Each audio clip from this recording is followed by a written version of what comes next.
बेचारा शिवाजी नेरुरकर, मेरा प्यारा ससुर, वो तो सदमे से ही मर जाएगा जब उसे ये पता चलेगा कि उसका ये बिजनेस एम्पायर जो उसने इतनी मेहनत से खड़ा किया है सब लुट चुका है। वो तो बिल्कुल भी देर नहीं करेगा ऊपर जाने में। जब वो वापस लौट कर आएगा और देखेगा कि उसके पीठ के पीछे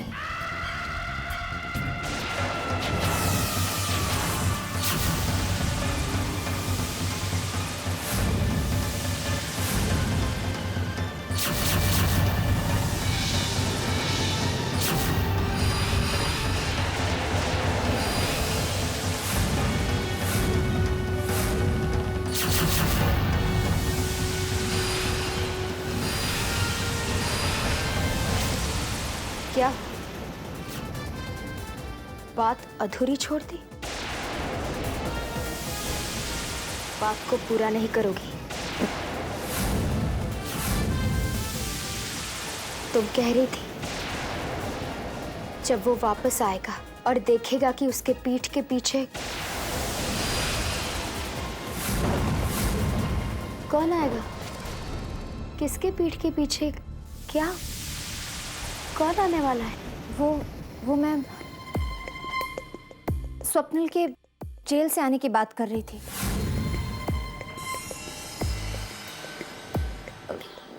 वो मैं सोच रही थी जब स्वप्निल वापस लौट कर आएगा और उसे पता चलेगा कि उसके पीठ के पीछे मैंने उसके बच्चे को जन्म दिया है तो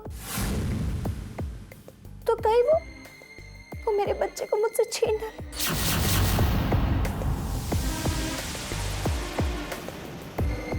राधा, तुम ही बताओ, क्या मुझे जिंदगी भर स्वप्निल के डर के साए में जीना होगा? हाँ। तुम्हें घबराने की कोई जरूरत नहीं है उर्वशी। तुम कल की चिंता में आज की खुशियों को क्यों डर के हवाले कर रही हो?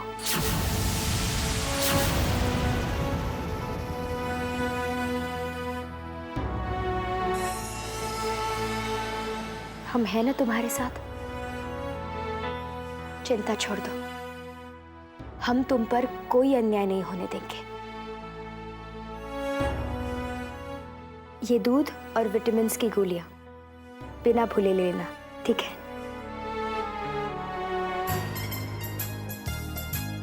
अब तुम्हें घर की चिंता बिल्कुल नहीं करनी है।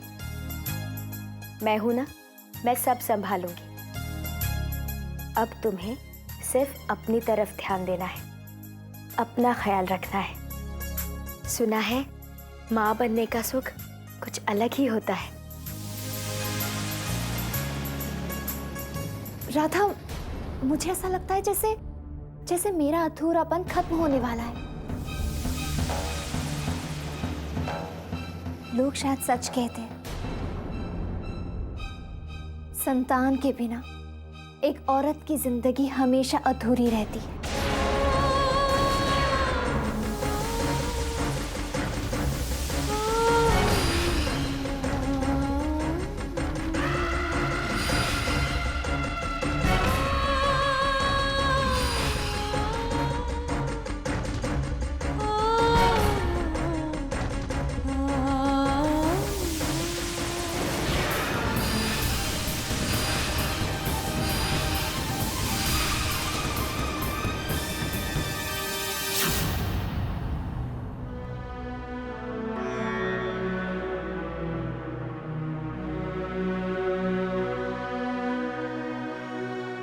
क्या सोच रहे हो जी उर्वशी के बारे में?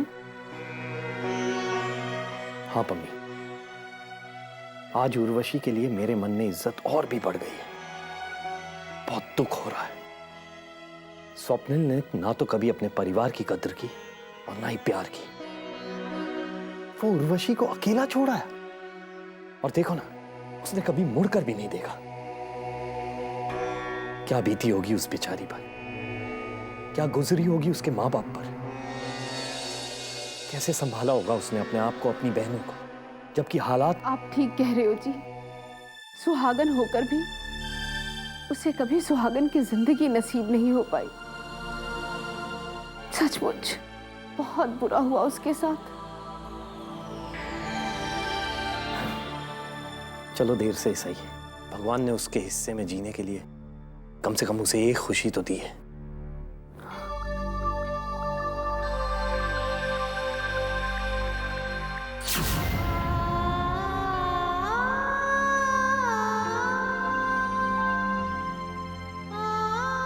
लोग शायद सच कहते हैं, संतान के बिना एक औरत की जिंदगी हमेशा अधूरी रहती है। मैं और राधा अपनी संतान को कभी जन्म नहीं देंगे। पुत्रवती भव।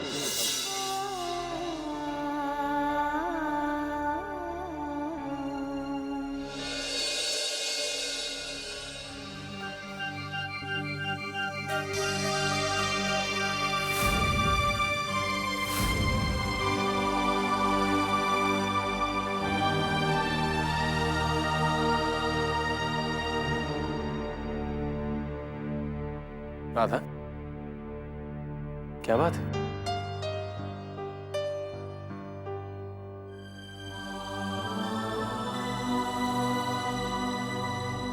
कुछ तो बात जरूर है। नहीं तो यानी बात बहुत बड़ी है।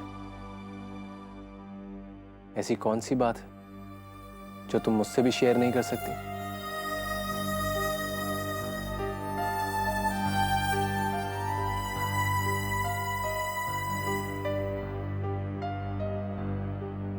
उर्वशी कह रही थी, बच्चे के बिना औरत की जिंदगी अधूरी है।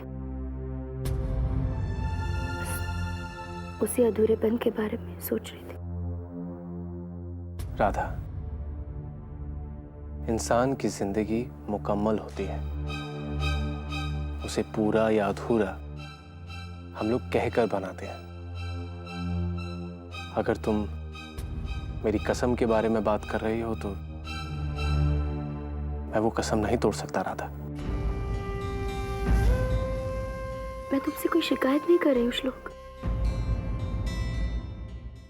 फिर ये उदासी कैसी? राधा, वादे तोड़ने और फिर उन पर अफसोस करने के लिए नहीं किए जाते। मैं तुम्हारे इस फैसले में तुम्हारे साथ हूं श्लोक, लेकिन क्या करूं? भगवान ने मुझे औरत भी तो बनाया है ना। औरत के ख्यालात, उसके सोचने का तरीका कुछ अलग होता है श्लोक। औरत एक नई जिंदगी को जन्म देती है और उसकी इस भावना को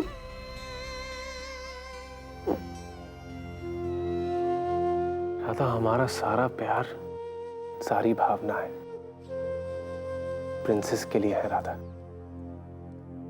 मैं जानती हूँ, प्रिंसेस मेरे जिगर का टुकड़ा है। वो उर्वशी, उसकी बातें मेरे दिमाग से जाती नहीं है।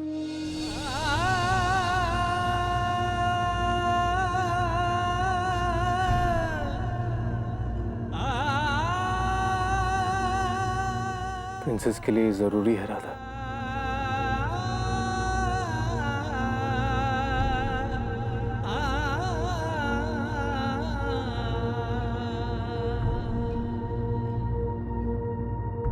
रात बहुत हो चुकी है, सो जा।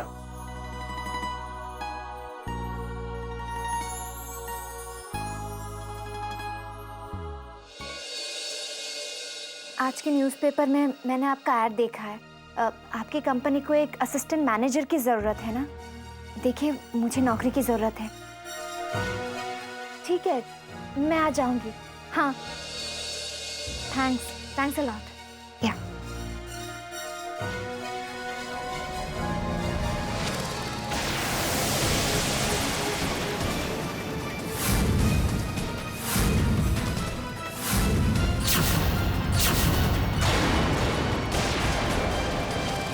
पम्मी भाभी आप कब आई?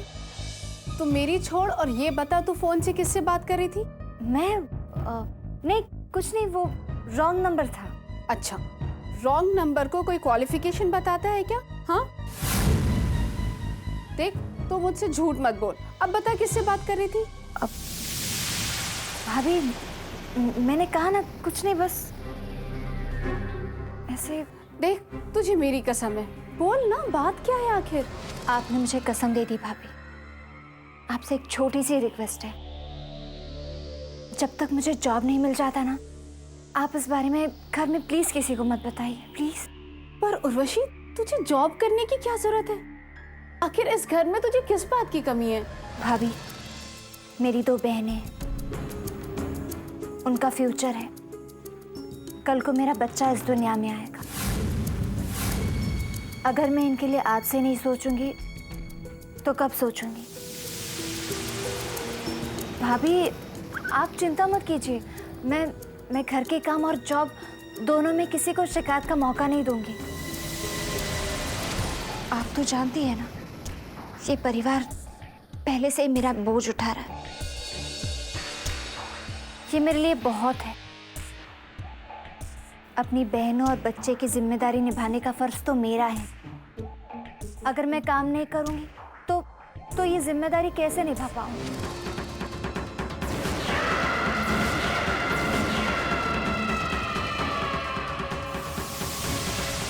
पर उर्वशी, पूरे परिवार के होते हुए तुझे अपने बच्चे की जिम्मेदारी की फिक्र करने की क्या जरूरत है? हम सब है ना उसके लिए। अब मैं आपको कैसे समझाऊं? आप तो गवाह हैं। राधा के छोटे भाई के एडमिशन के लिए राधा का परिवार 1 लाख रुपए का इंतजाम नहीं कर पाया। मैं नहीं चाहती कि कल को मेरे साथ ऐसा कुछ हो। अपने बच्चे के सपने, उसकी ज़रूरतें पूरा करने के लिए अगर मैं आज से जॉब शुरू करती हूँ तो मैं एक एक करके पैसा बचाकर अपने बच्चे को एक बेहतर कल दे सकती हूँ। अच्छा फ्यूचर दे पाऊंगी मैं।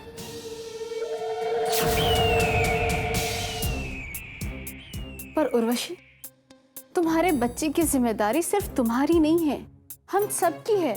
पता नहीं क्यों उर्वशी, तुम अपने आप को इस परिवार से अलग क्यों समझ रही हो? भाभी, मैंने कभी भी आप लोगों को अपने से अलग नहीं माना है।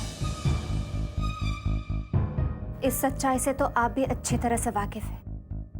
पूरा कारोबार श्लोक के हाथ में है। घर में हर जरूरी फैसले में श्लोक की राय ली जाती है। ऐसे में मैं अपने और अपने बच्चे की छोटी छोटी जरूरतों के लिए श्लोक के सामने हाथ नहीं फैलाना चाहती। इस परिवार की जायदाद पर सिर्फ श्लोक का हक नहीं बनता है, हम सबका बराबर का हक बनता है। और उर्वशी, बाबा ने वसीयत में जरूर तुम्हारे बच्चे के लिए कोई ना कोई इंतजाम किया होगा। आखिर तुम इस परिवार की बहू हो उर्वशी। वसीयत में क्या लिखा है मुझे कुछ नहीं मालूम और ना ही मैं जानना चाहती। मुझे तो सिर्फ एक बात की चिंता है, कल को मेरे बच्चे को छोटी छोटी बात पर किसी का मुंह ना देखना पड़े। उर्वशी, मैं संदीप से बात करूंगी इस बारे में, और संदीप दादी जी और मम्मी जी से बात करके सब क्लियर कर लेंगे, ठीक है ना? अब तू बिल्कुल भी टेंशन मत ले। लेकिन पम्मी भाभी, अगर आपको अपने डाउट क्लियर करने हैं तब तो आपको संदीप भैया से नहीं श्लोक से बात करनी चाहिए, क्योंकि फाइनल डिसीजन तो उसी का रहता है ना। नहीं, संदीप इस घर का बड़ा बेटा है। वो जो भी फैसला लेंगे श्लोक को उसका फैसला मानना ही पड़ेगा। लेकिन पम्मी भाभी, आई और आजी तो श्लोक के बगैर कोई फैसला ही नहीं लेते।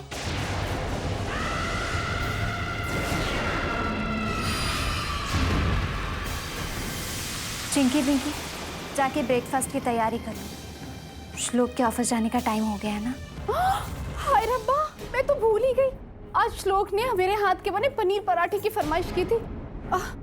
देख उर्वशी, तू बिल्कुल भी चिंता मत कर, मैं हूं ना, संदीप से कह के सब ठीक करवा दूंगी। अब मैं जाती हूँ, पनीर पराठे की तैयारी करनी है मुझे, ठीक है, मैं चलती हूँ। पम्मी भाभी, अब आपको श्लोक की पसंद की नहीं बल्कि मेरे भविष्य की फिक्र करनी होगी। चलो भाई, जल्दी से श्लोक के लिए पनीर के पराठे बना दूं।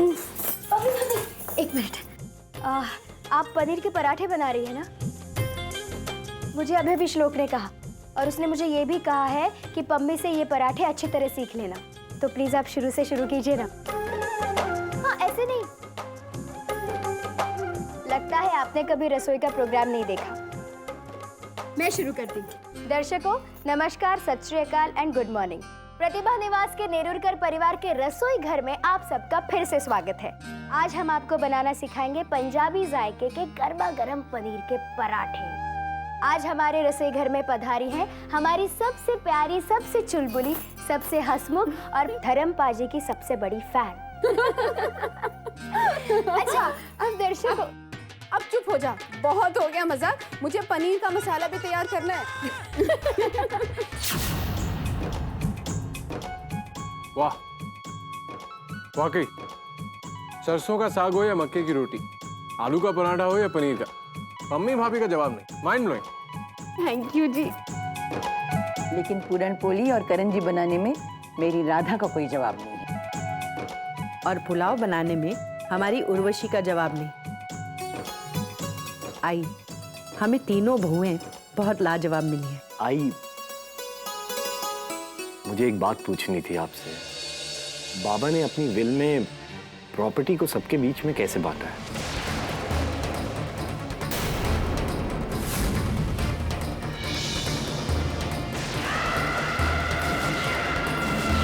आज अचानक ये वसीयत की बात कैसे आ गई तुम्हारे दिमाग में संदीप? उर्वशी अपने बच्चे की भविष्य को लेकर थोड़ी चिंतित है। वो अपने लिए नौकरी ढूंढ रही है, जॉब करना चाहती है। पर मेरी समझ में नहीं आ रहा है, उर्वशी को जॉब करने की क्या जरूरत है? वो मम्मी जी, हम सब ने मिलकर उर्वशी को बच्चा जन्म देने के लिए तैयार तो करा लिया है, पर वो उसके भविष्य को लेके बहुत परेशान है।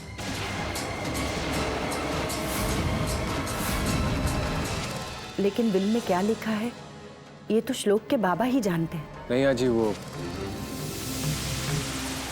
मुझे और राधा को बाबा ने वसीयत के बारे में बताया।